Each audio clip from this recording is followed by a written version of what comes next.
Gracias por continuar con nosotros. Junto a Carmina Valdizán estamos realizando el análisis hoy, miércoles por la noche. Le damos la bienvenida a la doctora Nancy Sandoval, presidente de la Asociación Centroamericana y del Caribe de Infectología y de la Asociación Guatemalteca de Enfermedades Infecciosas. Doctora Sandoval, buenas noches, bienvenida nuevamente y gracias por aceptar la invitación de Canal Antiguo. Muy buenas noches a ustedes y a la audiencia que nos está sintonizando a estas horas. Bienvenida. Bien, iniciamos, creo que ya los números están muy claros de la situación que estamos viviendo, a eso le sumamos la situación muy complicada en hospitales como el temporal del Parque de la Industria, también lo sucedió en el San Juan de Dios y también en el de Chimaltenango. Bueno, no hago más introducción, sino escuchar su opinión de cómo está viendo la situación, qué perspectivas le ve y bueno, a partir de eso discutir otros temas. Sí, pues la verdad es que es muy preocupante. El día de hoy han circulado en redes sociales unas fotografías que no nos pueden dejar sin sentir el dolor, ¿verdad? Y la situación que las personas que están viviendo directamente ese sufrimiento, esa desatención, esa eh, falta de de atención digna y de calidad que merecen, ¿verdad? Realmente es muy doloroso y yo me solidarizo no solo con las personas y con los familiares de las personas que están allí, sino con todo ese personal sanitario, porque lo vivimos, estar allí frente a las personas y no poder ofrecer ni siquiera una silla, una banca, y lo estamos viendo aquí. Duele y duele mucho, sobre todo porque en Guatemala asignación presupuestaria hubo, recursos económicos hubo, todo el potencial técnico en el país lo hay, y lo que ha habido realmente es una situación muy lamentable en la que hemos visto cómo se le ha dado la espalda, no solo a la población, sino también en el manejo de la pandemia, ¿verdad? Nosotros como asociación preparamos un comunicado el día de ayer en el cual nos mostramos muy preocupados por este incremento de casos, pero sobre todo no solo por el control o fuera de control que se encuentra este virus, sino que básicamente porque no hay medidas, es una total ausencia de medidas de mitigación de las autoridades gubernamentales y sobre todo porque se espera un incremento de casos graves y muertes en los próximos días y semanas que no tenemos precedentes ni siquiera con lo que vivimos en julio del año pasado, porque en julio del año pasado el personal sanitario todavía no estaba tan cansado y tan quemado como sí está el día de hoy, insuficiente y sin recursos, ¿verdad? Doctora Sandoval, hay una realidad. No habíamos sido tan golpeados hasta ahora por la COVID, porque, pues no sé, los guatemaltecos éramos fuertes, teníamos mejor resistencia o las personas se estaban cuidando más. Sinceramente es difícil con este virus decir la causa, pero no nos había tocado como otros países realmente. Y la gente se confió. Y obviamente las cuarentenas son duras, las restricciones peores, la gente tiene que trabajar, la gente tiene, sobre todo un país tan pobre como Guatemala, que alimentar a sus familias. Entonces ahora vemos a una población que realmente no cree, creo yo, porque muchos no lo vivieron, y nos estamos enfrentando a una cepa del virus, que es normal que mute, mucho más fuerte, con una carga viral más grande y con un nivel de contagio mayor. ¿Cómo hacemos para que la gente entienda y no tenga que entender por las malas? Es que tal vez no coincido con usted, Carmina, porque no es que no nos ha golpeado fuerte, probablemente a usted no le ha golpeado fuerte. Yo he perdido un tío, hermano de mi padre, murió en el Roosevelt, no tuvo una cama en un hospital privado para ser atendido. Y estoy segura de que mucha gente, así como yo, tiene familiares cercanos. Yo he perdido colegas, amigos, enfermeros, personal sanitario, han salido de nuestro hospital en caravanas aplaudidos. Hemos perdido personal sanitario que ni siquiera le pagó el gobierno, ¿verdad? Que trabajó en el Parque de la Industria. El gremio médico, lo que pasa es de que después de que nos vacunaron en febrero y marzo, el descenso de las muertes del personal sanitario dejó de verse, ¿verdad? Pero yo no diría que la población no ha sido golpeada. Yo creería que probablemente hay un sector muy privilegiado al que no le ha golpeado, pero yo creo que ese sector es muy pequeño, ¿verdad? Y por otro lado, quisiera decir de que el gran problema no es que el virus sea el problema son las autoridades de nuestro gobierno que han tenido un pésimo manejo y un abordaje desastroso de la pandemia. No solo porque, como bien dice usted, el país es un país que yo no diría que es pobre, porque pobre no es el país, sino básicamente es empobrecido, ¿verdad? Y saqueado, porque eso es lo que pasa. Yo lo que diría es de que las autoridades han tenido un manejo en el cual han levantado las restricciones prematuramente. Se ha abierto el país con índices de positividad por arriba del 20%, sabiendo que los países y las indicaciones y las recomendaciones para abrir un país de manera segura son cuando hay índices de positividad del 5%. Guatemala se abrió con porcentajes de 20%. Y luego lo que vimos fue un descenso de 15, 18, 14, 12% de índices de positividad. Pero luego llevamos por lo menos desde enero, febrero, una alzada del virus a su aire, como bien comentan. Las personas cansadas, fatigadas, han bajado la guardia, pero las autoridades en una crisis sanitaria y en una pandemia tampoco han tenido un acierto en el manejo de esto, ¿verdad? Es decir, el virus ha ido a su aire y ha mutado, porque claro, es un virus que ha encontrado condiciones para llegar. Luego miramos desde abril, hemos venido insistiendo en alzada en la escalada. Normalizamos 1,000 casos, luego 2,000, pasamos a 3,000, estamos viendo que subimos a 4,000 y hoy 4,600. ¿Qué pasa? Que al siguiente día hacen 4,000 pruebas y solo salen 1,000. Entonces, pareciera que hay una distorsión ahí, ¿verdad? Entonces, yo lo que veo es que las autoridades no han comprendido el nivel de lo que está sucediendo en Guatemala. Las fotografías de las personas sentadas en el suelo, a mí me ha dado de verdad, no es que yo me he sentido el día de hoy sumamente afectada al recordar y revivir. Yo estoy segura que todo el personal sanitario que me escucha siente literalmente la taquicardia y la ansiedad que da el recordatorio del estrés postraumático que debemos tener al haber vivido estas imágenes. Vemos al Hospital General San Juan de Dios ayer, miramos otros hospitales, hoy sale el Roosevelt. Es decir, los hospitales vienen levantando banderas desde hace más de 4 semanas. Las autoridades salen dando conferencias de prensa que no resuelven, siempre insistiéndole a la población y pidiéndole que tome las medidas. Sabemos que no funciona eso. ¿Qué vamos a hacer? ¿Cuáles son las formas para contrarrestar esto? Doctora Sandoval, ahí quisiera que por favor empezáramos a ser mucho más puntuales y más específicos.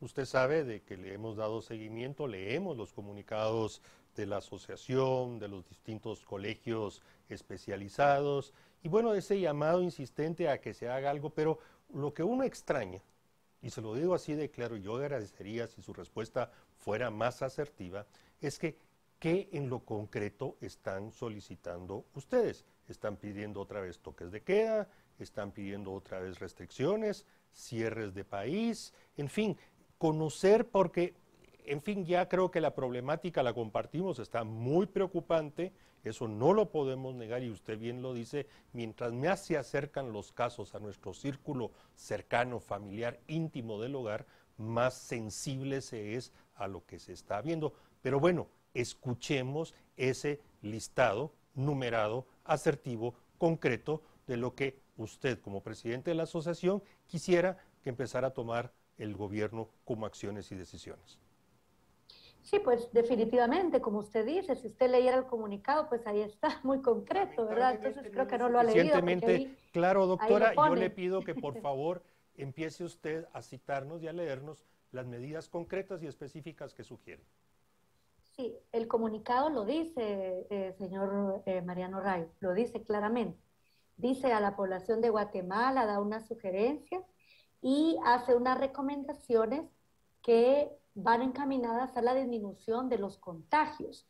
Nosotros no conocemos detalladamente vemos el mapa de cuáles son los municipios que aparecen en rojo. Entonces, definitivamente son las autoridades sanitarias las que tienen que decir cuáles de esos municipios son los que necesitan acordonar, cuáles son, de hecho, en las medidas y en las, estoy buscando acá la segunda parte, en las medidas que nosotros proponemos es que definitivamente se tienen que minimizar las actividades que buscan aglomeración, las actividades que hacen que las personas se aglomeren, las innecesarias, como por ejemplo que se pueden llevar a cabo de manera teletrabajo, todas las actividades que no son esenciales pueden realizarse de manera remota. Por otro lado, es importante que veamos la movilidad. No podemos seguir con esas cantidades de gente movilizándose entre municipios y entre la ciudad en horas picos, sin distanciamiento, por ejemplo, en los transportes públicos, en la calle, ¿verdad? Hoy, por ejemplo, dieron unas instrucciones o unas recomendaciones en cuanto a toques de queda en horarios. La gente a veces comenta y dice, los toques de queda no es que el virus pueda parar, es decir, hacer un toque de queda, por ejemplo, fin de semana de 9 de la noche, ¿verdad? Y abrirlo en la madrugada, y la gente diría, no, es que el virus no deja de circular en la noche, y eso es cierto, el virus no deja de circular en la noche, pero si las personas dejamos de tener la movilidad en horarios, por ejemplo, que podrían ser innecesarios o en los cuales la gente ya podría estar en casa, esto podría minimizar esas salidas, ¿sí?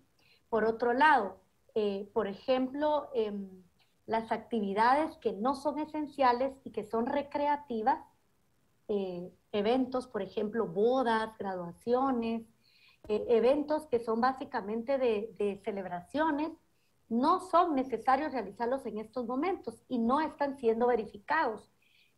Actividades o negocios que no son esenciales también deben evaluarse. Nosotros como Asociación Guatemalteca de Enfermedades Infecciosas no hacemos un listado como el que usted enlista, ¿sí? Porque estamos conscientes de que la gran mayoría de la población, es cierto, vive de la economía informal, pero hay actividades en general que sí se pueden revisar. Nosotros hemos sido muy constantes y hemos tratado de acercarnos para evaluar ese tipo de actividades que se pueden reducir. Pero definitivamente nosotros no somos entes que podamos indicar decisiones de cuáles son las que deben tomar. Definitivamente lo que sí está claro es que la movilidad de las personas tiene que reducirse. Es decir, no podemos seguir, por ejemplo, sin asegurar ese cumplimiento estricto, digamos, de los aforos. El tablero epidemiológico tiene una actualización con más de 260 municipios en rojo y 51 en naranja, pero no miramos que haya medidas de que no se movilicen entre esos municipios, por ejemplo.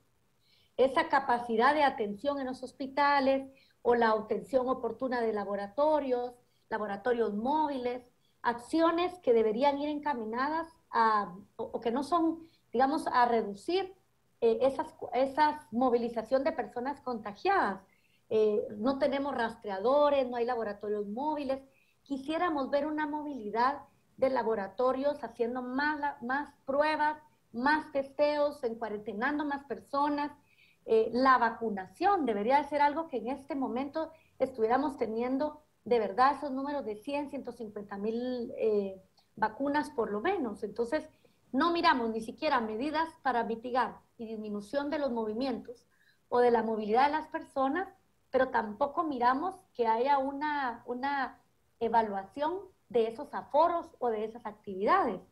Entonces, realmente es complicado cuando se hacen ese tipo de sugerencias y entran en un saco roto, ¿verdad? Doctora, pero es como muy ambiguo decir esto, porque si estamos hablando de movilidad, estamos hablando ya de toques de queda a partir de ciertas horas. ¿Es correcto? ¿Es lo que usted está indicando? Porque no se me ocurre de qué otra manera vamos a limitar la circulación de vehículos. Un toque de queda, pues lo limitó porque solo podían circular las personas que tenían pues permisos especiales. ¿Eso es así? Lo que Sí, usted es está que diciendo. lo que pasa es que aquí es lo que le digo, las medidas no pueden tomarse de una forma lineal sin un trabajo multidisciplinario. O sea, usted no puede decir que solo circulen, por ejemplo, los que tengan carro, cuando sabemos que la gran mayoría de las personas se moviliza en forma de transporte público. Si usted no brinda como gobierno estrategias o medidas que le permitan a la población moverse o a las empresas que garanticen esta movilidad, entonces volvemos a lo mismo. Y es lo que usted comentaba, el año pasado fue muy difícil y la verdad es que el país no soportó más de las semanas que soportó en esos toques de queda, porque no hubo un acompañamiento de medidas multidisciplinarias que pudieran permitir a la población continuarlo. Y definitivamente se levantó muy precoz, independientemente de que digamos o no, de que el país podía sostenerlo. El problema de no tomar medidas drásticas, Carmina, es de que si seguimos como estamos hasta este momento y no se hacen medidas que sí es cierto, pueden hacer sufrir a una parte de la población, esto traerá más muertes innecesarias, ¿verdad? Estamos de cara a un fin de semana ahora, que el siguiente fin de semana es una feria, ¿sí? Y estamos ante una escalada que casi suma 5,000 casos. Y sabemos que un 10% de los pacientes que salen positivos van a requerir hospital. Hoy, por ejemplo, más de 400 personas requerirán hospital. ¿Y dónde las vamos a colocar? Entonces, cuando hablamos de estas medidas que suenan tan drásticas, como por ejemplo, toques de queda que vayan pues en horas nocturnas y en madrugada. Por ejemplo, los horarios, disminuir los horarios, por ejemplo, de lugares que sabemos que son de aglomeración. ¿Quién vigila esto? ¿Verdad? Por ejemplo, en el transporte público, ¿dónde se vigila ese aforo? Por decirlo algo, en los centros comerciales, muchas actividades que son innecesarias, ¿verdad? Si no se hace nada y no se busca disminuir esta movilidad, lo que vamos a ver es gente en la calle, porque ya miramos en los hospitales temporales, están en el suelo en filas, ¿verdad? Con un tanque de oxígeno sentado literalmente en banquitos plásticos. Y los hospitales ya han levantado banderas de que no caben más. Doctora Entonces, Sandoval, de sus palabras, entonces entendemos que como que hay 2 o 3 vías que ustedes sugieren para atender. Uno es tomar algunas medidas drásticas, yo le quito el TAN, unas medidas drásticas sí, para no da. romper el tema de las cadenas de infecciones. Y ahí entra todo de suspender juegos deportivos, aglomeraciones, bares, en fin, toda esa canasta de medidas. Otra vía es de incrementar la vacunación, algo que creo que Total. todos coincidimos de que a pesar de que se ha acelerado en los últimos días y semanas, todavía tenemos un rezago que alcanzar. Y lo tercero es aumentar las capacidades de los prestadores de servicios de salud. Diríamos que en esas 3 grandes líneas, vías, es donde ustedes sugerirían que se tomaran medidas, decisiones, se invirtiera, en fin, pues ya se puntualizaría. ¿Estoy en lo correcto? Sí, sí, el problema es aquí lo que usted comenta, el tercer punto. ¿De dónde va a salir ese personal sanitario de última hora? Es que no va a venir de última hora, digamos que esto se va a haber planificado. En este momento, lo que se tiene que hacer es lo que se pueda hacer en este momento, y es, muy bien, hoy salen las convocatorias para personal sanitario, pero ¿quién los va a reclutar? ¿Quiénes van a venir a trabajar? Porque muchos de ellos ya estamos trabajando en otros sitios. Doctora, Faltan especialistas, que lo que una he dicho pregunta acá, muy eso no se puede concreta, hacer ahora. una pregunta muy concreta. Este tema de las convocatorias, usted tiene razón, diferentes hospitales, el ministerio están sacando convocatorias y sabemos que no se están cubriendo la oferta que está dando. Pero eso también tiene que ver con algo que pasó por muchos meses el año pasado. Fueron contratados, pero no se les pagaron.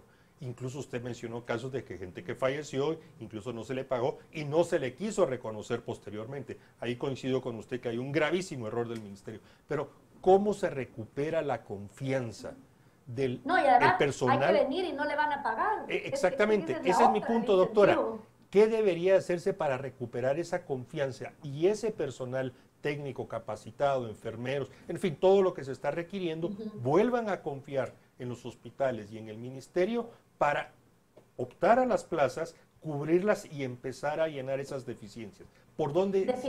Definitivamente la gente, aquí está claro, la gente no es que no quiera venir a los hospitales, no le teme al trabajo, es que eso es así, es que no le pagan. Entonces hay que asegurar que va entrando y va a recibir su dinero a fin de mes. No es más que se le pague y se le asegure a fin de mes. Lo otro es un trato digno, que tengan horarios adecuados, que no se les exceda en el trabajo, ¿verdad? Que no se les pida de más, pero que primero es que se les garantice que sí se les va a pagar. Lo segundo es que los turnos sean aguantables, humanamente aguantables, es decir, nadie puede trabajar horarios en los que no se descansa. Esto que sea un horario, pues, por lo menos que se trabaje un turno de mañana, que se libre en la tarde, que luego al otro día vengan a noche y así, los turnos rotativos, que se les asegure el pago, que esto es lo que generalmente no atrae, y lo otro es que se les dé continuidad, porque mucha gente tiene una plaza o un contrato en otro sitio y no va a dejar esto por venir a trabajar 3 meses, porque acá lo que se les ofrece es un contrato temporal. Eso tampoco atrae. Entonces, en este tema del personal sanitario, yo creo que se puede hacer, pero a corto plazo serían los dos temas. ¿Por qué? Porque la vacunación tiene al personal acá. ¿Por qué el ministerio no llama voluntarios? ¿Por qué? Yo estoy segura que el colegio de médicos, el colegio de las enfermeras profesionales y personal afín, iríamos encantadísimos y ayudar, iríamos de voluntarios. ¿Por qué no se llama a voluntariar? Necesitamos que esos centros de vacunación, que son más de 600, puedan colocar esas cantidades de vacunas. Es que si avanzamos la vacunación, esto va a ir formando personas vacunadas que cuando el virus le llegue no van a enfermar de gravedad. Por eso esto es vital y crítico. No podemos seguir con 20,000 y 50,000 vacunados días. Necesitamos 100,000, 150,000. Y lo otro, si no se toman medidas de restricción de movilidad, se van a lamentar con vidas y va a ser mucho más desastre. Entiendo que nadie queremos eso. Yo lo entiendo. Ninguno. Perdón, se nos acaba el tiempo. Más bien, ya se nos acabó el tiempo. No sé, Carmina. No, ya estamos sobre el tiempo. Bien, estamos sobre el tiempo. Ese último tema que mencionó de vacunación creo que lo debemos de tratar. Hay mucha desinformación, mucha gente que está generándole, yo creo que rechazo a la vacunación, pero eso hay que romperlo. La vacunación es la única vía para superar esto. Bueno, doctora, muy amable, le agradecemos que haya estado con nosotros. Gracias, buenas noches a Muchas gracias, buenas noches. Bien, Carmina, cerramos, hoy nos pasamos unos minutos, pero bueno, yo tenía... Y hay que resaltar lo que dijo el viceministro Coma el día lunes, que hay un 25% de personas que tienen cita y no están asistiendo. O sea, no es solo, la gente no quiere ir a vacunarse y es un tema que no lo tocó la doctora, pero creo que es importante resaltarlo. La gente debe de ir a los centros de vacunación. Sí, tenemos que seguir con eso de que vayan a vacunarse, por favor, en serio, vayan a vacunarse, no tiene efectos adversos graves, hay algunas cosas, son mínimas, pero eso va a ser la única manera en que la vamos a salir adelante. Por favor, vacúnense, asistan, cumplan con sus citas. Buenas noches, hasta la próxima.